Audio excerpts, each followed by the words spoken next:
at the end of the day, it was like I thought, this is my education. I did apply for FAFSA and they're paying for my education. But what if something goes wrong? I'm going to have to fit that bill.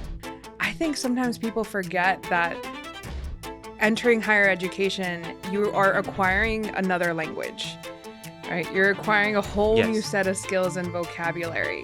Being in spaces where there was other student workers or students in the campus lab currently, but you hear the suggestions of like, Maria, maybe you shouldn't take history with this professor, or maybe you shouldn't, take the internship because it's not paying you what you deserve.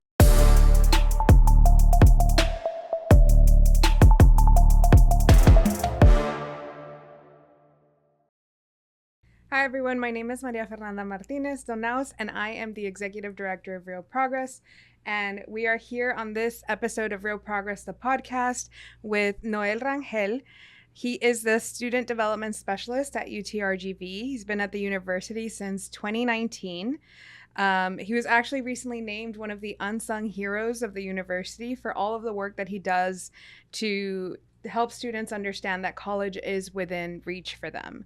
He has a bachelor's in sociology and recently received his master's in higher education administration. And I'm really excited for us to have this conversation today. So welcome, Noel. Thank you. Thank you for being with us. We can start by you telling us a little bit about yourself, who you are, and what you do. Yes, so hi y'all, my name is Noel Rangel. I work at the university here at UTRGV in Brownsville. A little bit about myself is I'm a Brownsville native. I went to school here in Brownsville, BISD, and then I also got my associate at TSC in social work, my bachelor's in sociology, and recently my master's in higher education administration. So very, very local. A lot of my background is first gen, being a low-income student.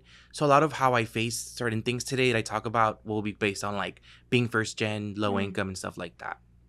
So what high school did you go to? I went to Gladys Porter High School, which is there on International. It's Go a little Cowboys. wild. Yeah, of course. Till bleed blue till I die, right? So I went there to high school, and then middle school, Olivia Middle School, and then elementary shut down, unfortunately, Victoria Heights Elementary. So very, very close by to the downtown area. Awesome. So you said that you are a first generation student. So I'm Yes. always curious about how did you first start thinking about college? When did that conversation start happening for you? So in high school, actually, I was inspired by a classmate. I was a student that did half AP classes and half non-AP. So I got both perspectives of classmates that were like, I'm going to go to college. And half of them were like, I'm not going to go to college. I'm going to work with my dad's business, or I'm going to go work up north when I finish high school, right? And so being that one of the AP classes, my English class, took us to the computer lab, the college lab, and I felt somewhat ignored sometimes. Back then, it was 2015. Things were still changing, of course, with higher ed and with college and high school. I didn't feel seen, but one of my classmates did tell me, and he inspired me. The most random thing he said was, why are you not going to college? You have A's and B's in your report card. And I was like sitting there at the computer lab, not doing anything. And I was like, you know what? He has a point. I do have the grades for it. Let me try TSTC. Let me try. At the time, I believe it was UTB still, or it was transitioning. UTRGV, TSC. And so I tried from there. That's when I kind of got inspired just by a classmate telling me like, hey, you have the grades, like go for it. So I really, really was pushed by him. To this day, I thank him. He thinks it's not a big deal. To me, it was a big deal. Yeah. And he's just a friend that I see randomly at Target, Walmart. I'll see them out in Brownsville, and I thank him every time I see him. So that's when I was inspired kind of for college. Yeah, it's those little interactions that sometimes people don't realize have such a snowball effect. Yes. But I think of the work you're doing now and the amount of students that you're helping recruit and helping bring into college, and he's kind of the snowball maker, right? Like he pushed that. Yeah, and it wasn't a close best friend. It wasn't a cousin or anything or someone I was close to, but he was a classmate and he just, had that effect on me. So that really helped. And I thank him. So yeah. And you said that you hadn't really been thinking about college up until that point. No, just because in my family, no one really pursued college or the university. I don't think my family or my siblings or cousins maybe had that guidance, Mhm. and they all had the potential and have the potential Mhm. to still do it. I just at that time I was like, no, like it's not for me, right? And Mm. being that I was a non-ranking student in high school, I sometimes felt ignored, and I was thinking, I'm not gonna try. But having those classmates, those AP teachers really helped out, and I was involved too in high school. Mhm. So I was thinking, I have the resume to build off theater and being the school mascot and all this stuff. Why am I not gonna try? You were the school mascot? Yeah, I was the Porter mascot for my senior year, and that Okay. was a lot of fun. So that would have been 2015? Yes. Okay. I'm trying to think if I might have seen you at a game. My dad used to coach soccer. Okay. So we went to all the like Porter games and everything, but I don't think we would have overlapped. That's awesome. Yeah. So how did you become a mascot? So, trying to recall, the cheer sponsor was kind of close to my theater teacher, and they kind of like co-sponsored a theater trip. And I believe the previous year they were looking for a mascot, and so they asked around like, "Hey, who wants to do it?" And I was like, you know what, worth trying. The first game, maybe I did pass out a little bit, maybe I Oh, didn't, no. but It must be so stinky and hot inside that like head. after a game, avoid me when I was in that suit, and it was like 18-year-old Noe, so it was just a teenage boy that was really smelly. But it was a lot of fun being at the games, being at the football games for free, of course, being the That's school awesome. mascot, the basketball games, stuff like that. I might have attended some of these soccer games. I don't remember. Probably. I mean, I wouldn't want that for you. They would have been so hot because those are outside and in the daytime and Yeah. stuff. But that's really cool. So you also did theater. Yes. Were you on the acting side, on the backstage side? I was in the acting side. So Okay. freshman year, what kind of helped me a lot, I believe, in my higher ed experience and overall in classes academically. Theater, I did the first year as a regular theater class, Mhm. and then my professor, I'm talking back to like college time, but my teacher, Mr. Tome, which I credit a lot of my success to also, he asked me, do you want to be in the one act play class, the Oh, advanced theater yeah. class? And I was thinking, you know what, I always wanted to try things, and I was Mhm. like, I won't know if I'm good at it until I actually do it. And I was on stage, small roles at times, but I was definitely out there. I feel that, theater catapulted a lot of my confidence, a lot of Mhm. my public speaking, and being involved on campus.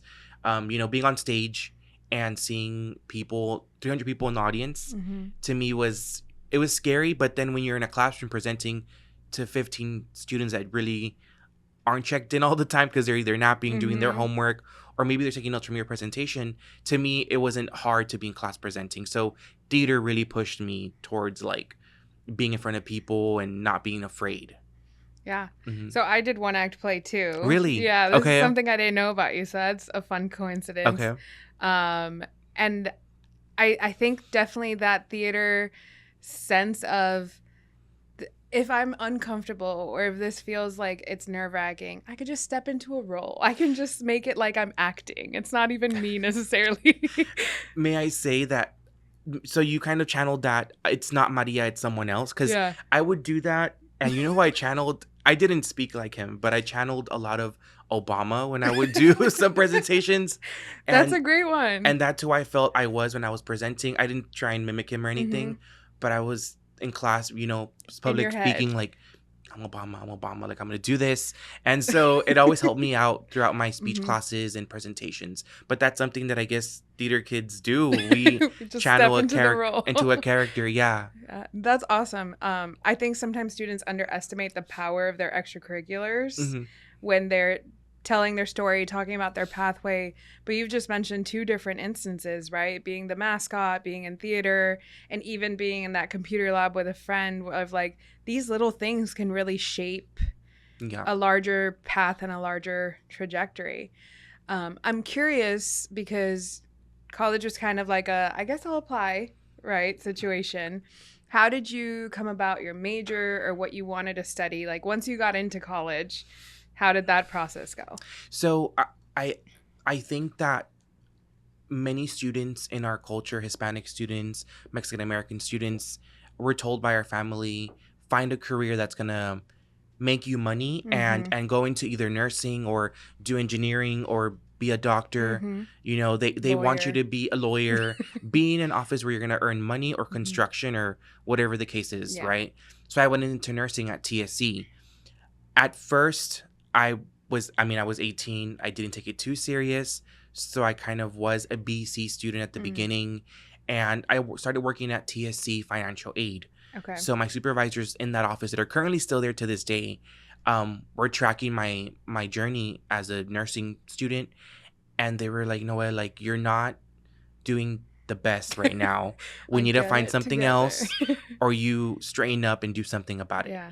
And so that's when I got my associate in social work. Okay. Just because the interaction between people, they saw how good I was with students and with parents, and they thought maybe you can do social work. Oh. And so I thought, you know what, I'm going to switch it and let's see how I like the courses and learning about government and benefits and all these things and human interactions and human behaviors was the path that I kind of was seeing. And I was thinking, I enjoy this. I'm going to continue.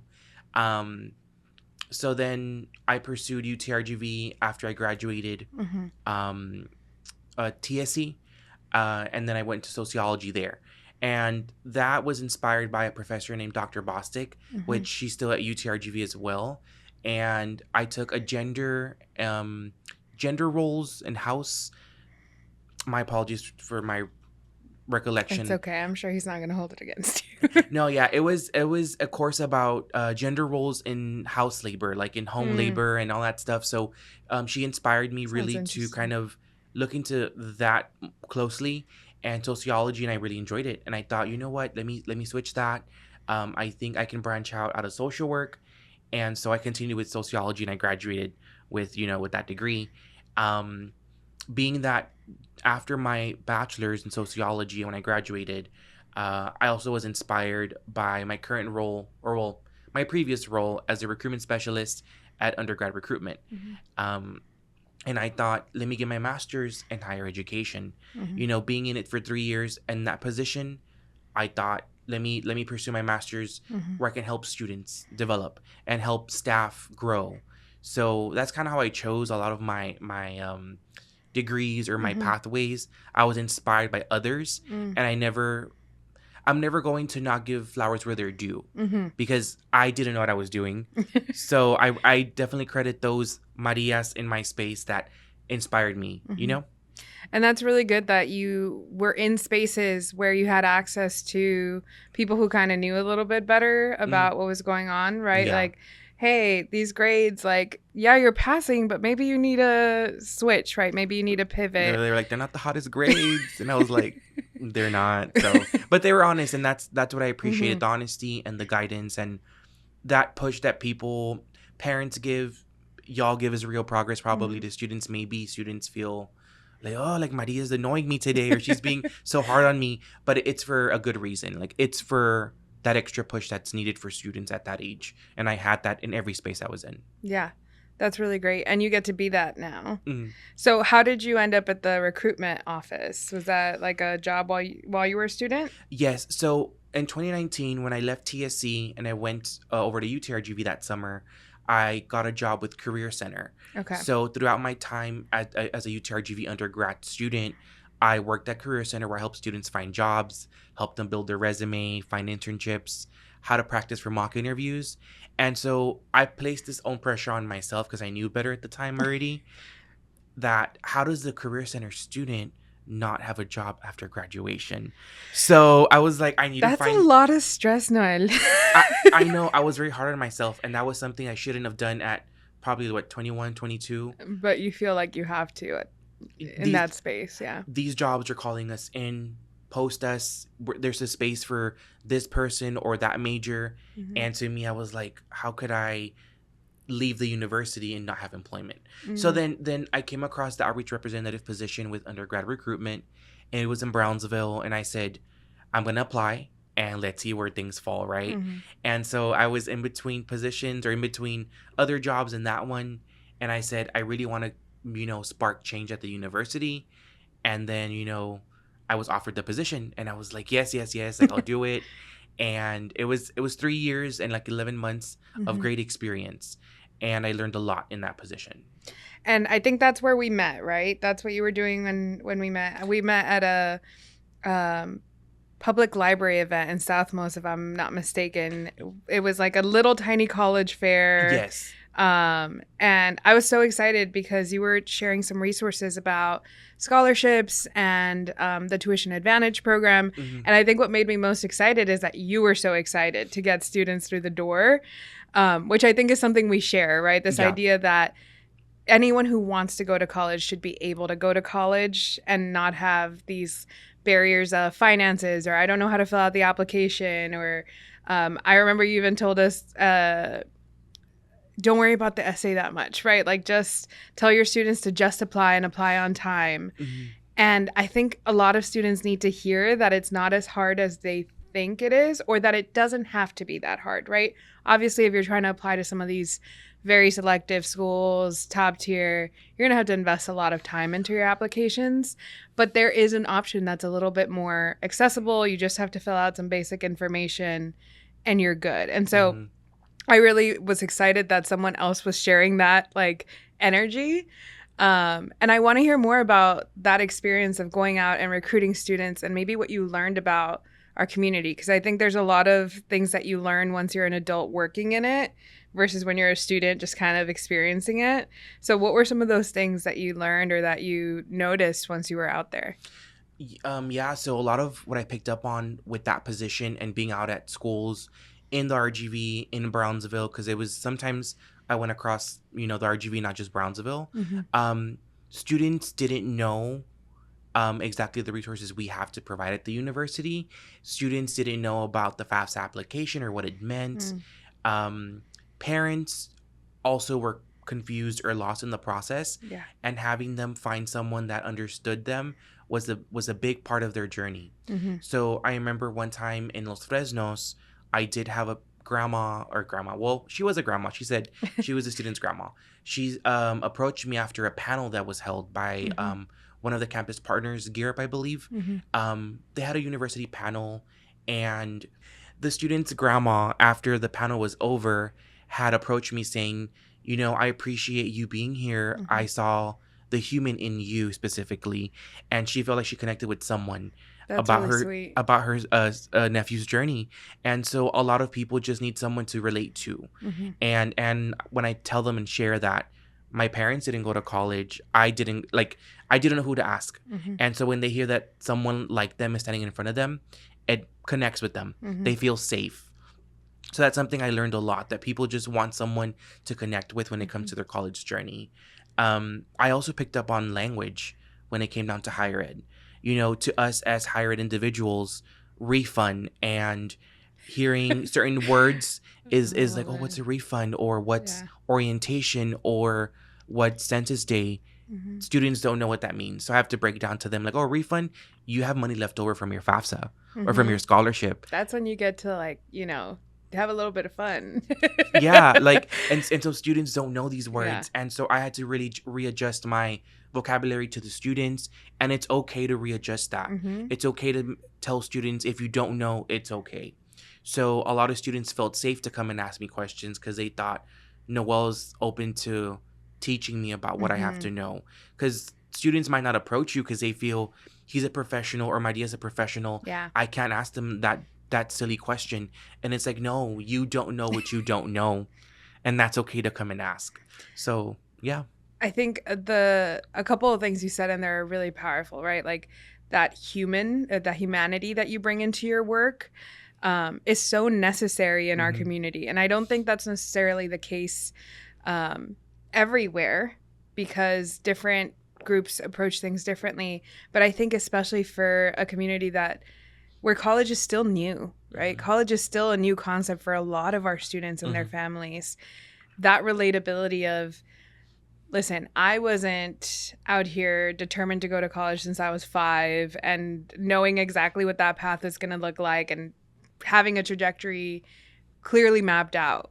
And I still am here, and I still made it, and I still have my degree. And so they see that and they're like, okay, I can do that too, right? It's possible. And I think the other really cool thing is pairing that with the actual practical knowledge of, okay, I'm not just going to inspire you and tell you you can do it and then let you go, which I think is what sometimes happens, right? But I'm also going to tell you these are the practical things you need to do. You need to fill out your application on time. This is how you do it. You need to fill out your FAFSA so that you can afford it, right? This is how you do that. And I think meeting students where they are and meeting families where they are, both in terms of literally physically you go to their schools, right, or their spaces, but also in terms of this vocabulary you're talking about. I think sometimes people forget that entering higher education, you are acquiring another language, right? You're acquiring a whole new set of skills and vocabulary. What are some of the resources that you know are available for students to be able to navigate that, right? Obviously, you help them with the recruitment piece, but I know that there's also supports once they're even on campus, right? To keep navigating that. Yeah, so some of the resources I would really emphasize at UTRGV, but also any university. Tutoring, for example, is one of the biggest ones. Starting your first year, their college courses, you're not used to the workload. You might still be struggling maybe with your language barrier if you only speak, one primary language. Going to the tutoring center, getting help with your resume, maybe with your essays is a big thing.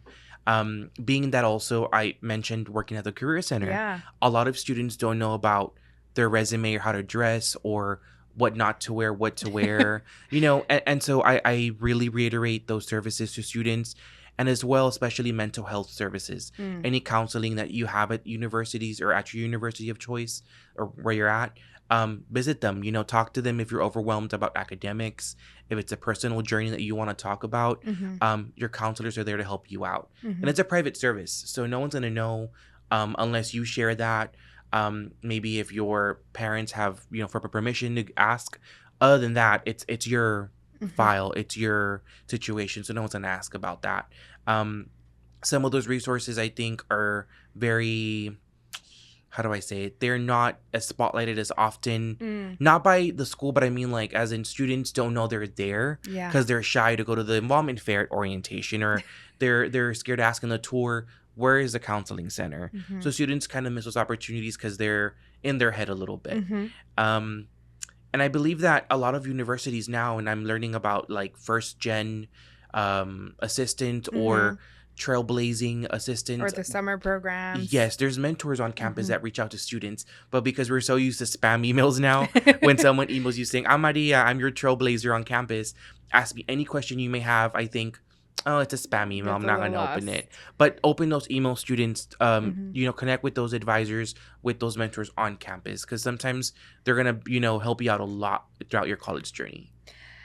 I think that's, we have a checklist for our students that we give them of things to do your first month on campus. One of the big things is like wash your sheets. But there's also some other things like go to the financial aid office, find out where the counseling center is, figure out. And I often tell them, you don't even have to go in the first time. You just have to know where it is, right? Go look at the door, know that it's there, because you may not need it now, but you want to know where it is when you do need it. Because I think there are a lot of those barriers of like, well, I don't even know where it is. I don't know what they do. What are they going to ask me? And if this has not been a normal part of your experience already, or you don't have someone who's been through it, it can be really intimidating even to access the resources. And I know that there are at every university so many resources for students. I think there could be more in some cases, depending on where you're looking at and what you're talking about. But even the ones that are there go underused. And it's a combination of what you mentioned of students not knowing that they're there. But I also think it might be this like embarrassment that you've hinted at of asking for help, or feeling like you're a little bit like, I should know this. Yeah. Right. What was your experience like when you were navigating college, right? With asking for help, accessing resources. How did you kind of navigate that? So being that when I transferred over from TSC at, being at the community college first, I think molded me to really ask questions there. I was the campus activities board president. I was in other organizations. So I already had leadership, and I had like certain skills that most students maybe transferring didn't, or freshmen that still are growing, right? And so I believe that my college journey, through my associates and my bachelor's, um, I didn't have trouble really asking, maybe because it was a little less embarrassing. I guess growing up, since I am an older, like Gen Z, I'm the oldest Gen Z. There's different types of students, but back then it wasn't embarrassing to ask questions. Students didn't feel that shame. So anywhere I really approached, I had a question. Hi, Ms. Maria. You're in this office. How can you help me? What's in here? I was very much that student. Or transferring over, for example, at orientation for transfers, they had an involvement fair. And to me, I stopped at every table. And that was something Let's that get all the info, all the pamphlets. yes, and you stopped at a table, and it was oh, it's a biomed, organization. It's not for me. Yeah. Or the next one, it was an education one. It's not for me. But the next one, study abroad. Oh, I might want to go to Spain one day. That'd be really cool. I didn't, which I regret. But, You can still go now. right? And it was, students just need to make sure they stop and ask. It's worth asking. And it's never embarrassing. But that was something that in my journey, I never felt embarrassed to ask questions. At the end of the day, it was like, I thought, this is my education. I did apply for FAFSA, and they're paying for my education. But what if something goes wrong? I'm going to have to fit that bill. So I'm gonna ask. And it may seem a little abrasive or a little like forward as a student, but you have to be advocating for yourself. And that's what students don't know. Just because you're shy and maybe you're a little bit timid, or Gen Z's now, the cringe. yeah, but it's like, now you owe this money because you didn't ask. Or now you're a senior asking about study abroad because you didn't ask junior or freshman year or sophomore year. So I always thought, I'm going to ask for myself because I need to be asking. But that's something I never had during my undergrad journey. It was just like, I was never embarrassed. There was a saying a supervisor told me once, and he said, que la vergüenza roba, or something like that. Because I was the work study at the career center that, are we going to make coffee? Okay, let's go get coffee. But it was because he was the one that was like, no, well, let's have coffee. And we would have coffee every morning.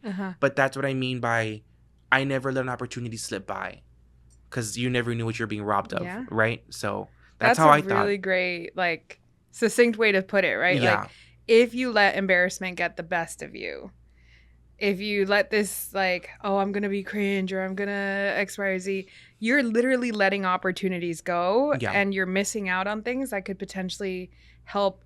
And it may not help right now, but it could help in a year, in 2 years, or it could just simply open your mind to something else. I think you phrased it really well of, if you don't know what an office offers. I think that's the other reason that sometimes students don't go there. Like, well, I don't even know. I don't think I need the career center. But you said you would just go in there and be like, how can you help me?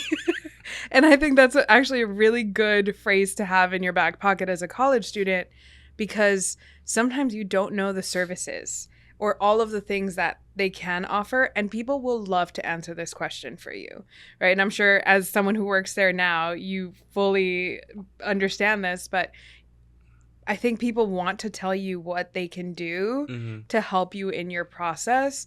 And if you just phrase it that way of like, listen, I don't know what y'all do, but I really want to know. I want to know what this might help me with. It also can ease some of that, like, you don't have to go in with a prepared question.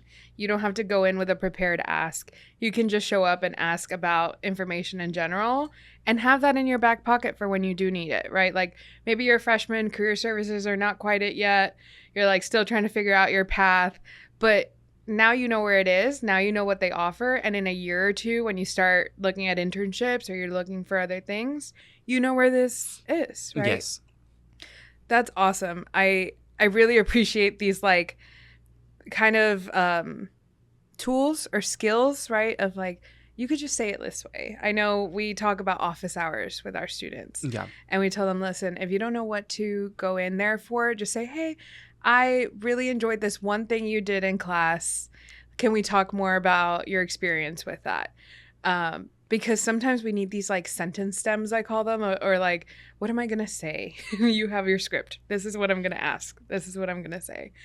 Are there any others like nuggets like that where you're like, this is what you should ask so and so, or the career center, the financial aid office, since you do have a lot of experience working in these places? Yes, so I would say that entering a space when looking for a on-campus job, as easy as asking, Miss Maria, you work in this office. Are y'all hiring for the summer or for the fall? Because how I got my opportunity with Career Center as a student, they actually I walked in the summer. I had class. I started with in July with them, and I started my summer courses in June. But I was looking for a job, and so I said, hey, are y'all hiring? Like, where can I leave my resume? And they said, we actually are. Like, leave it here with Oh, us. that's awesome. And so currently as well, another example. Currently with my current position with Camp in Brownsville, we had positions for tutors and mentors, because the students in my program, which I'll go into detail in a bit if you want to talk about that, right? The students there get tutoring services and mentoring, but we're looking for active students that are tutors for anything with science, math, any STEM programs, and students could walk in and just ask if they chose to, because one of our students did that and she got hired about a year ago. That's So, awesome. I mean, that's something that I want to like have students understand, that walk in and ask questions. You can ask anything, you never know what you're going to find out, right? Or study abroad, for example, as well, is one of the things that students ask about their last year. A lot of students I didn't know I That had. hurts my soul.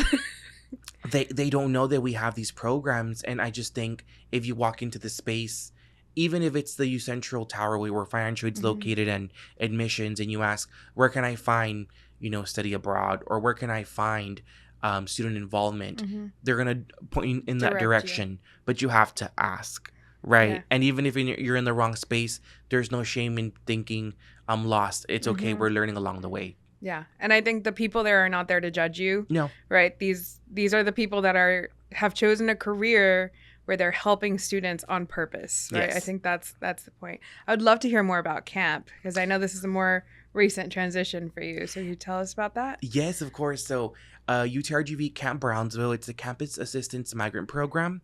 I started working with them in April.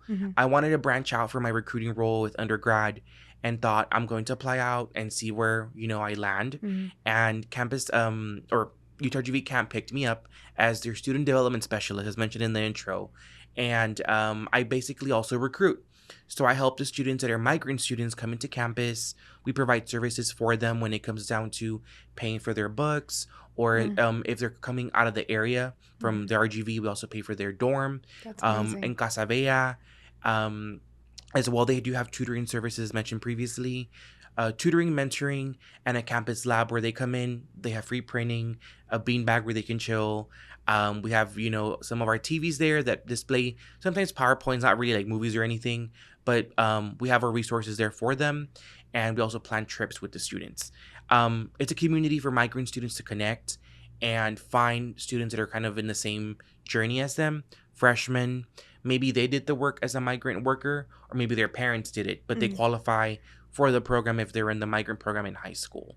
Okay. So these services are for the first year as freshmen, and then they get, they get to be a migrant alumni for the program, and they can come back and relax there, study, read a book. They won't get the same freshman benefits, but they have somewhere where they can come to and kind of unwind. And so in this position, I've learned a lot about the student's journey, and sometimes I feel a little bit ashamed thinking I'm having a really hard day or I'm having a really hard summer. And these students, when I talk to them, I'm like, hi, Noel, random student, right? Like, hi, Noel, like, how are you doing? What's going on? And they're like, well, sir, I'm gonna be packing for the summer. I'm going to Oklahoma to work all summer, and I dislike doing it, but I need money. And I think these students are 18, 19 in the hot sun for hours. And I'm like, I have to walk from my car to the office, and I'm miserable. And I feel bad because I'm It like, gives you perspective, though. yeah, I'm more grateful for my situation because these students are working hard for the spot they're in. And we complain about the smallest things when our matcha's off or something, and they're struggling to try and find lunch money, right? Yeah. So I'm really grateful. They humble me a little bit when they tell me their journeys, but they're great students. They're Mm-hmm. great students. I think that the perspective shift of working with students and working with different groups, because I know you used to recruit more broadly, Yeah. and hearing new stories always is a shift in our, not only our personal perspective, but it can also be a shift in what you value professionally, what you start to notice, right? And what you start to realize of like, oh, I didn't even know that this was a thing that was a barrier, or this was a thing that was an issue. Has anything shifted for you in what you think are the supports that students need, or that are the most important for students to be able to be successful in their college career? One of the things that I'm really passionate about is we help students get into college, but we often don't follow through to make sure that they graduate. And so our attrition rate is not great, right? Our retention rate is not great. And I don't necessarily think it's the fault of anyone in particular, but more that students are struggling. This is a hard thing to go to college and to tackle those classes like you talked about. So are there some supports that you feel like, either we're doing really well, or that maybe we can do better in to help students through that process? Yeah, so I really emphasize the tutoring and mentoring as it pertains to students' academics. Mm. Previously, as a recruiter, or a university individual, you see a student's transcript or their grades and you think, oh, they have a 2.1, like, you're not on it right now, what's going on? But switching gears to being with camp, understanding when a student has a 2.1, I didn't understand until I was there that, oh, this student left in the middle of the year for migrant Yeah. work. So I think that this student is going to do great in our space. They just might need mentoring and tutoring. And that's something that I really want to emphasize for students and for individuals in these spaces of migrant Mm-hmm. work, or maybe high schools, that sometimes, we may think, like, as mentioned, they were not doing what they're supposed to, Mm-hmm. or they're slacking. Little did I know they're trying their best and they're a migrant student. You Mm-hmm. know, um, I also really like the point you brought up of being like someone who follows through with them, because when I was recruiting, yes, it was welcome, here's orientation, you're in, have a great journey. But now as a specialist, I have to follow up, and I enjoy following up with them Mm-hmm. because students come in and I get to talk to them after I recruit them, like, hi student, how's it going, how's your day, how was class? And we currently have students that are in summer 2 enrolled that I got to recruit, and I talk to them every day. And they're like, "Oh, it's going good, sir." And the first day they were super nervous. They were scared to go to class. They were scared to do their Mm-hmm. homework. And now they're like, "It's a piece of cake. It took a little while Good. to get adjusted to, Yeah. but that those conversations mean a lot because Mm-hmm. I know that they're succeeding. They feel comfortable. They come in and they come talk to me directly Mm-hmm. also sometimes. So I like that connection, that they feel safe. They have someone that they trust in Mm-hmm. beyond their professor and beyond, I guess, maybe their parents. Mm-hmm. They come to the campus lab and connect with me. And I used to think, oh, these 3,000 kids recruiting undergrad, they don't know my name, they don't really care for me past admissions or Or orientation. that email of like, hi, why is my app not? Yeah, and now these kiddos text me and they're like, Noel, how can I find this office? Or I don't know where to go for this classroom, where do I go? So they depend on me, and it feels nice to kind of like have that connection. And I Mm-hmm. think students having a mentor or a tutor really benefits them at the end of the day, because it's like they have someone that kind of reels them in, puts in that sense into them that I needed when I was a student. Mm-hmm. I'm doing that now for a student. You're giving back. Yeah. And it Yeah. feels amazing. I think, and just to like clarify what mentorship is, because I think that might be one of these words that we hear a lot in higher ed spaces, but students may not be as familiar with in high school, middle school, whenever they're hearing this. It's someone that can guide you, that hopefully has already been through the Mhm. process you're going to, and their role is to be there more as a sounding board, not necessarily telling you what to do, but hearing you out, answering questions, maybe offering suggestions of things that you can do. And these people are often labeled as a mentor, right? Mhm. They're someone that is a little bit ahead of you in the process and can help you with some of these things. I think highlighting mentorship is really one of the things that we love to do for our students, because I've had mentors that were the reason I got through college as well. You mentioned having mentors that were the reason you were able to pivot and do things. And I think that shyness or that bit of like, oh, I don't want to ask for help, you don't understand how transformative a mentor can be until you've experienced it. And I love that you're being able to give back and into the community and be that mentor for new students. For me, it was my classmates, right? So I didn't necessarily have, we had the Office of Multicultural Affairs. That was kind of the place where I would go and hang out and chill and look at the resources. But more importantly, it was, I joined a student club, and the seniors in that club were the, hey, have you heard of this class? And have you heard of this resource? And maybe take class with this professor because they're amazing. Avoid this one. Those were my favorite tips. But I think helping students also understand that it doesn't just have to be staff that helps you through the process, right? It's also maybe those, you mentioned the migrant alumni, right? They're also part of that process. They're also people that can be mentors. And so it's not just limited to like the official resources, but it's also getting plugged in to your community, right? And I'm sure you've noticed that both in your experience and helping students. Yeah, and so I want to mention like being in spaces where there was other student workers or students in the campus lab currently. You know, I'm going about my day and they're connecting over classes and over movies and random things, right?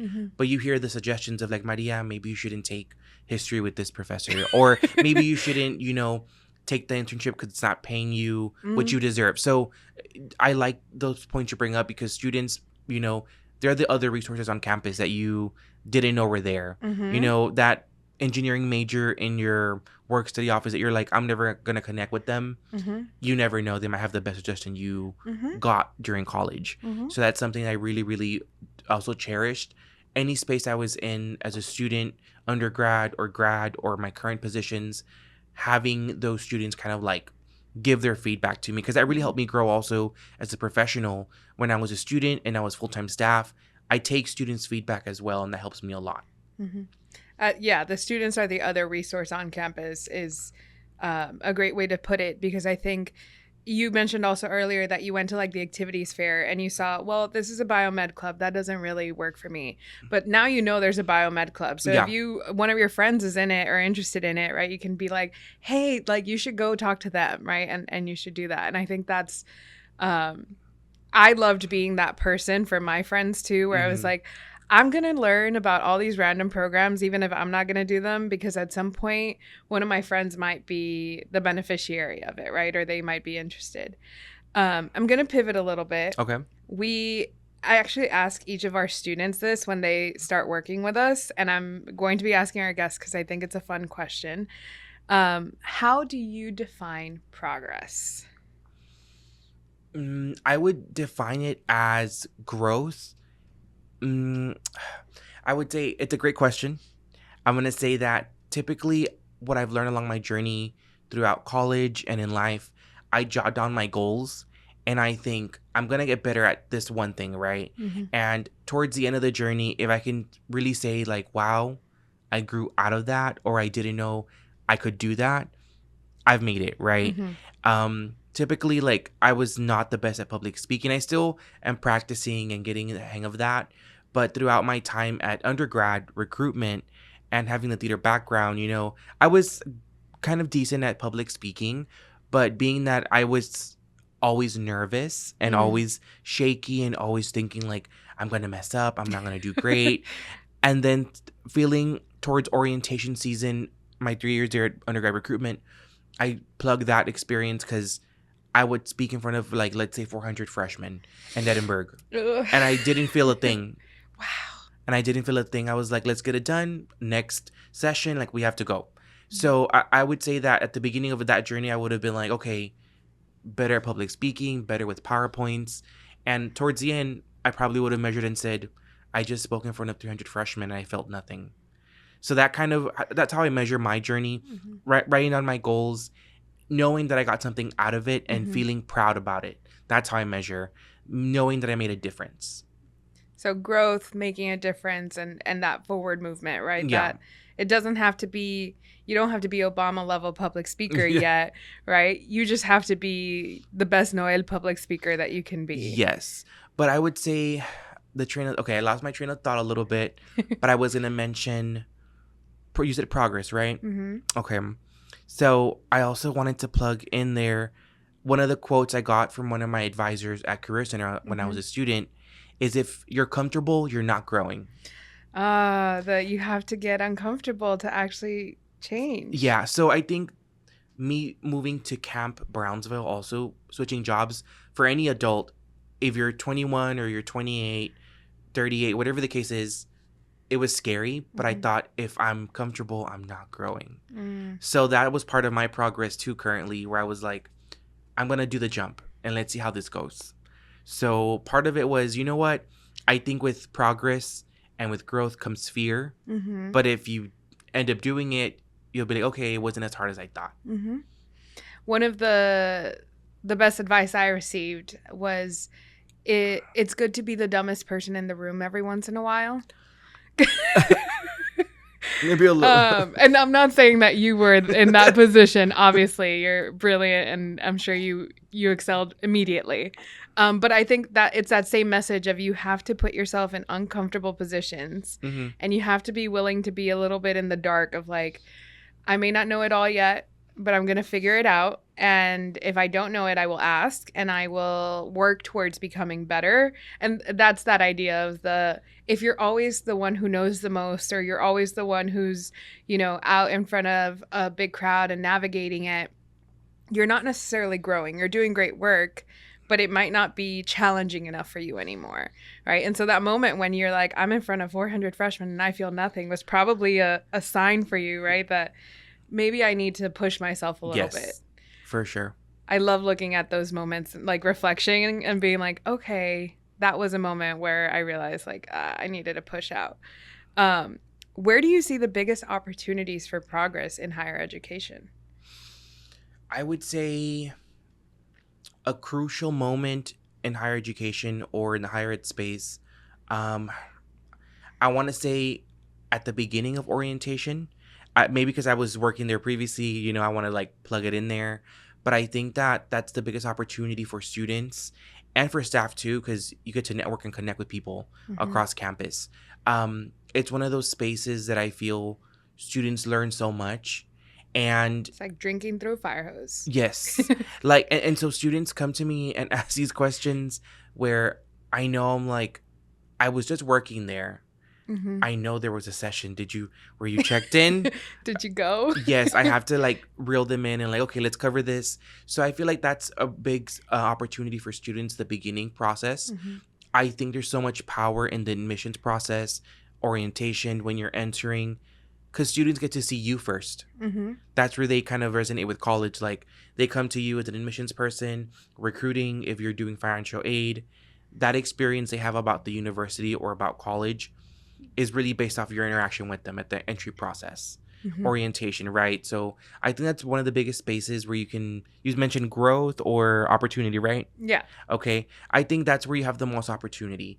And orgs are out there recruiting students for the club, recruiting students to work on campus.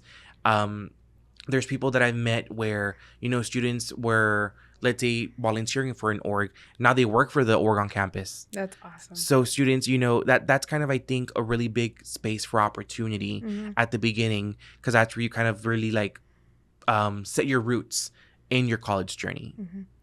Where would you like to see, because you talked about this from the student perspective, right, of where they have opportunity for growth. What do you think could be, and you don't have to name specifics here, but opportunities for growth with higher education and their service of first generation students or students that are in specific populations that might need more help? What are some areas where you feel like, we're doing really great, but this is an area where we could actually grow, or we could actually push a little harder?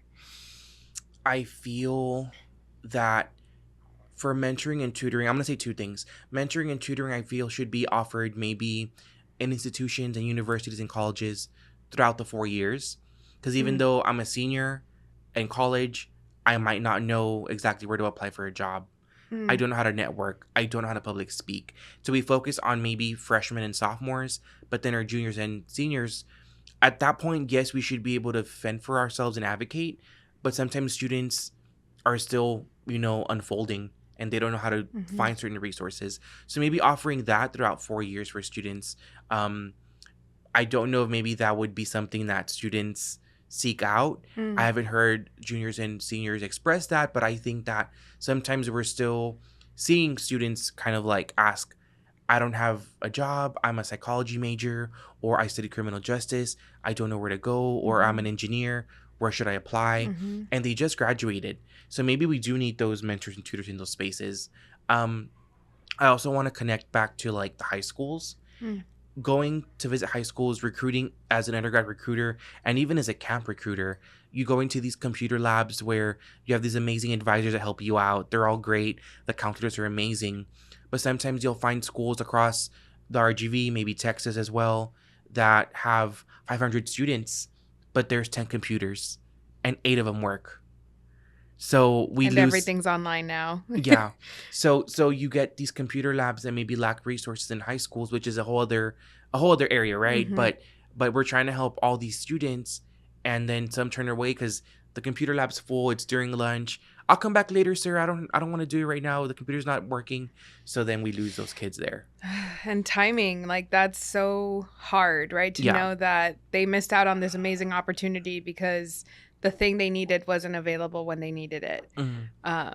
That's definitely a bigger can of worms in terms of resources. But I like this idea of services should not stop as a sophomore. And there's actually a lot of data to back up what you're noticing of juniors and seniors still need help.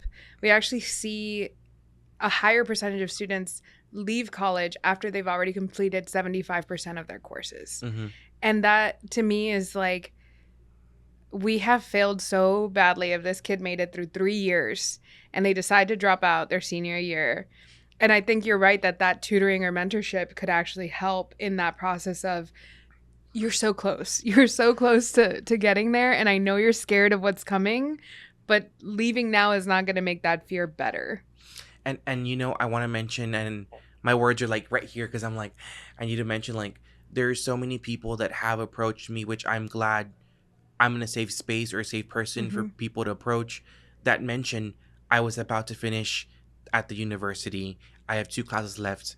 How can I go back? Can you help me? Or, even with their associates, I have 1 class left. How do I go back?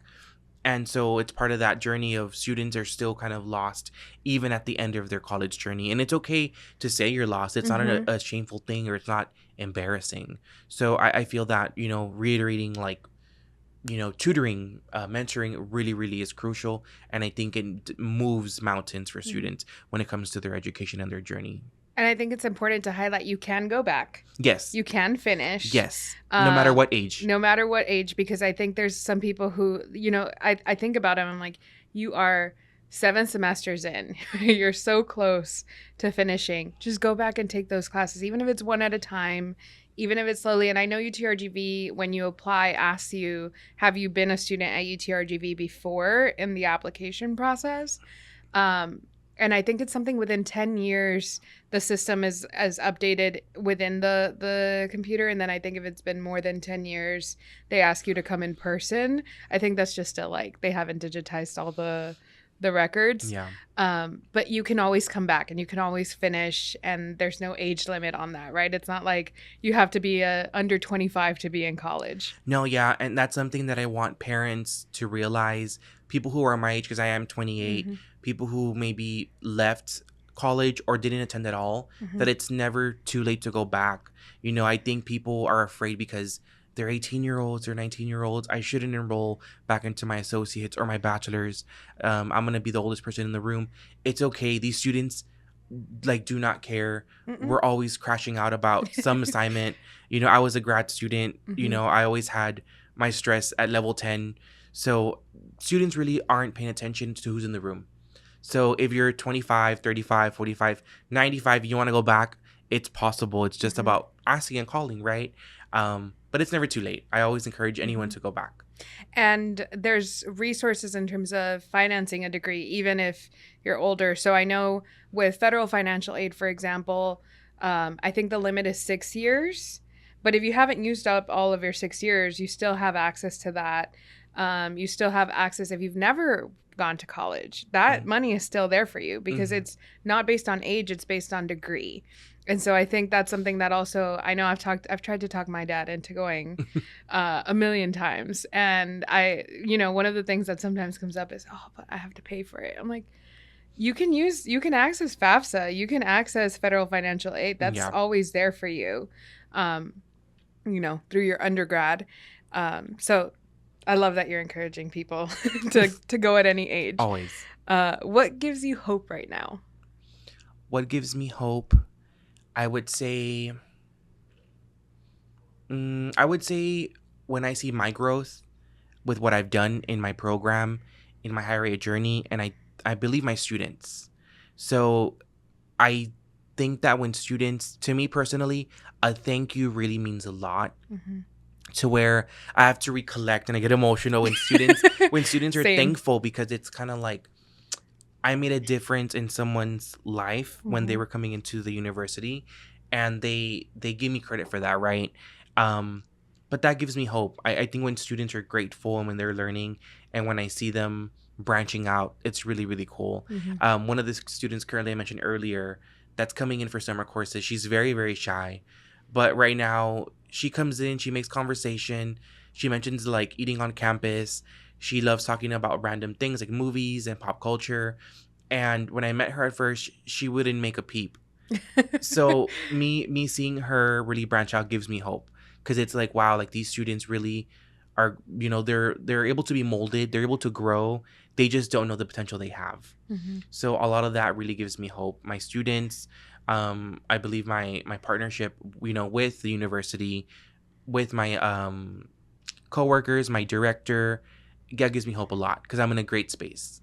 That's amazing. I think working with students is probably one of the most rewarding things. And I love that you're getting to actually see them for longer now, because I think that's going to keep feeding this spirit. So I'm so excited for that journey for you.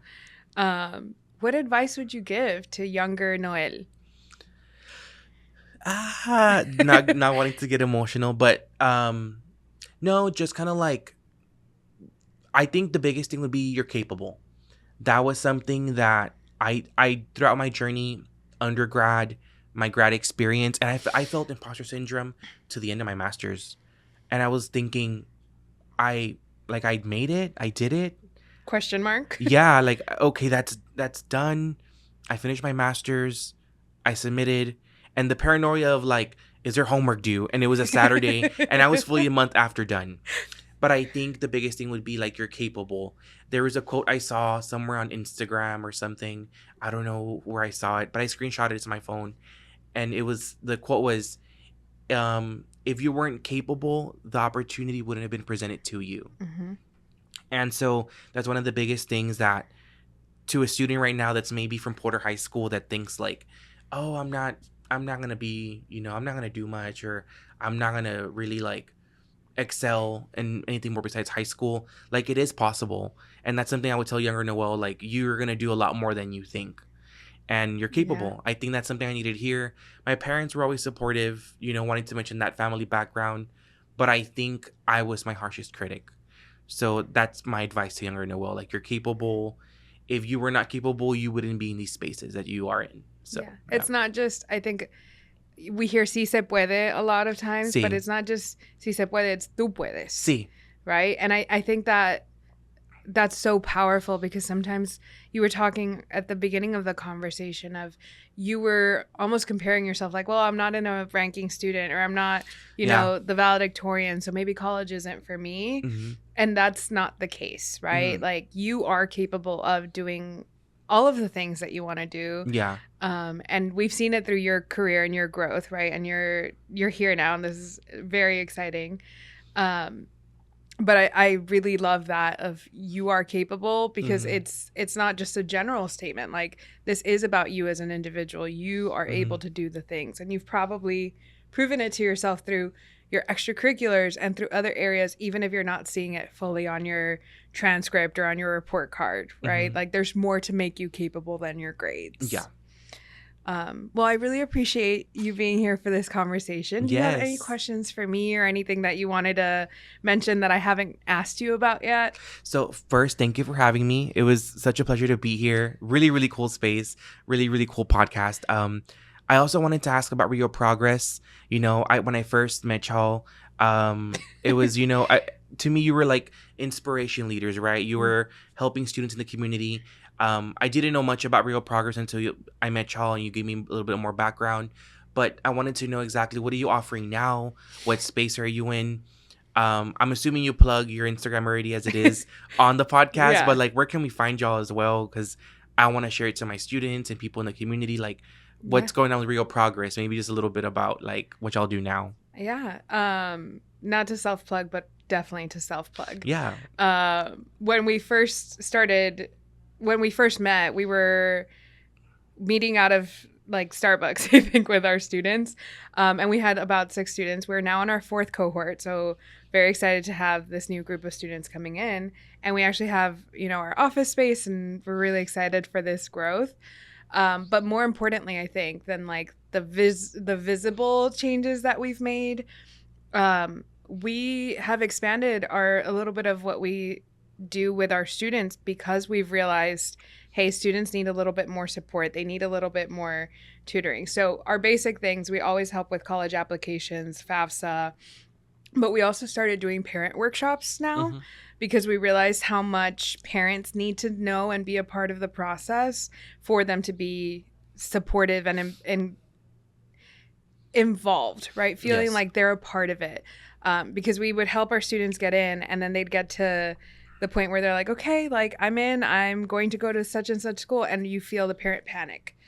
You're like, okay, maybe we need to have you involved the whole way through, so that it's not just, hey, mom and dad, I'm leaving, right? But they see that journey. So we've been doing parent workshops, which is really fun and exciting. And then we've also started doing some tutoring, because we realize how important that is for students academically. So Phil, not me, because calculus is not for me. He's been doing some calculus this summer, which is really fun with our students. They look miserable, but they're enjoying it, I think, at the end of the day. Homework, so. Yeah. And so we've done that. And then we've also been doing a lot of, our older students are now juniors or seniors in college. Wow. Yeah, we've been doing this work for about, I think, as long as you've been a recruiter. Yeah. And we're having those students come back and do internships, and I get to see them. One of our students, for example, is doing the Home to Texas program through UT Austin.